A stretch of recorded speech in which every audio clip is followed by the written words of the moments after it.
অনেকে আছে ব্রয়লার মুরগি সঠিক নিয়মে রান্না করতে পারে না। হ্যালো এভরিওয়ান, আসসালামু আলাইকুম। কী অবস্থা সবার? কেমন আছেন সবাই? আলহামদুলিল্লাহ, আমি অনেক ভালো আছি। অনেকে আছে ব্রয়লার মুরগি খেতে পারে না। আসলে সঠিক নিয়মে রান্না করলে সব কিছুই খাওয়া যায়। তো ব্রয়লার মুরগি রান্না করতে হলে প্রথমে ভাজি করে নিতে হবে। তো আমি এখানে মরিচের গুঁড়া আর লবণ দিয়ে কিছুক্ষণের জন্য মাখিয়ে রেখেছিলাম। তারপরে সেটাকে আমি গরম তেলে ছেড়ে দিয়ে সবগুলোকে একে করে ভাজি করে নিচ্ছি। গরম তেলে সুন্দরভাবে ভাজি করে নিচ্ছি। ভাজি করে নেওয়ার সাথে সাথে যারা আলু খান, আলু দিলে সেই আলুটাকে ভাজি করে নেবেন। ভাজি করে নিলে এতে খুব সুস্বাদু লাগে এবং অনেক মজার রান্না হয়। আমার কাছে ভাজি করে নিলে মাংসটাও অর্ধেক সিদ্ধ হয়ে যায়।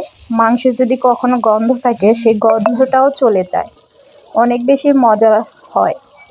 তারপরে একটা পাত্রে পেঁয়াজ কুচি দিয়ে দিলাম, কিছু গরম মশলা দিয়ে দিলাম, মরিচ কুচি দিয়ে দিলাম আর জিরা দিয়ে দিলাম। এখন এটাকে আমি ভাজি করে নিব। তো ভাজি করে নেওয়ার পরে আমি একটু পানি দিয়ে দিলাম। তার ভিতরে রসুন বাটা, জিরা বাটা, আদা বাটা দিয়ে দিলাম।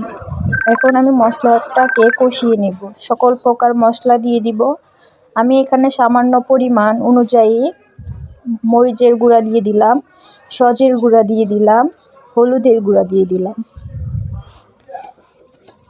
লবণ দিয়ে দিলাম। সব কিছু পরিমাণ মতো দিয়ে এখন আমি কিছুটা সময় মশলাটাকে কষিয়ে নিব। মশলাটাকে যদি আমরা সুন্দরভাবে কষিয়ে নিতে পারি তাহলে মাংসের স্বাদটা আরও বেশি ভালো লাগে, কারণ আমাদের সবথেকে মোস্ট ইম্পর্টেন্ট হচ্ছে মশলা কষানো। তো আমি সুন্দরভাবে মশলাটাকে কিছুক্ষণ ঢেকেও কষিয়ে নিয়েছি। তারপরে আমি সব আলু, মাংস একসাথে ছেড়ে দিলাম। এখন মশলার সাথে মাংসটাকে সুন্দরভাবে মিশিয়ে নিব, নাড়াচাড়া দিয়ে নিচ্ছি।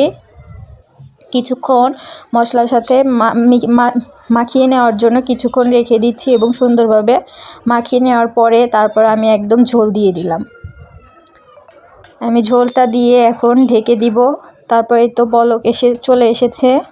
এখন এটাকে সুন্দরভাবে একটু নাড়াচাড়া দিয়ে নিচ্ছি। তারপরে আমি আবার ঢেকে দিব। তারপর যখন ঝোলটা কমে যাবে তখন আমি সেটাকে নামিয়ে নিব। এখন আমি এটা তেলানি দেওয়ার জন্য কিছুটা পেঁয়াজ ভাজি করে নিলাম এবং তার ভিতরে দিয়ে দিলাম জিরা। এখন এটা আমি মাংসের ভিতরে ছেড়ে দিব। ছেড়ে দিয়ে কিছুক্ষণ নাড়াচাড়া করে সম্পূর্ণ মিশিয়ে নিলাম। এই তো আমার মাংস হয়ে এসেছে ফাইনাল লুক। এভাবে আপনারা রান্না করে দেখবেন, অনেক সুস্বাদু, অনেক মজা লাগে। আজকের ভিডিও এতটুকু। আল্লাহ হাফেজ।